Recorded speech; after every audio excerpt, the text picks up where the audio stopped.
انتوا الاتنين عندكم موهبة، اي حد فيكم بيسمع اي شعر بيحفظه في نفس الوقت، صح؟ اجل يا سيدي. صحيح يا مولاي. احنا نعمل مسابقة التقديم فيها ب20 جنيه، واللي يكتب شعر انتوا مش عارفينه يكسب تقل الحاجة اللي كاتب عليها ذهب. يا قائد اسمع هذا الشعر لسه كاتبه حالا. اديك في الجركن تركن. انا عارفه، اديك في الجركن تركن. شفت؟ انطر قبلكاش.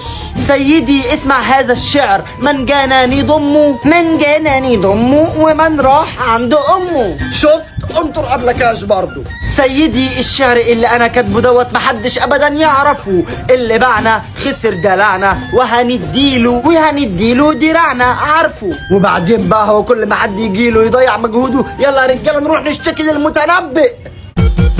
ما تقلقوش، سيبوا الطلعة دي عليا.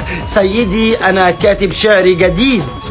تمام جاهزين؟ يلا سمعنا. صوت سفير البلبل هيج قلبي الثمل، الماء والزهر مع زهر اللحظ الموقل. وانت يا سيدي وسيد لي ومولى، فكم تيملي غزير عقيقلي. خطفته من لست ورد الخاجلي، فولولت ولي يا ويللي. فقلت لا تولولي وبين اللؤلؤ لي. قالت حين كذا فذهب واتي بالنوقل، وفدية سقون لي قهوة كالعسل لي.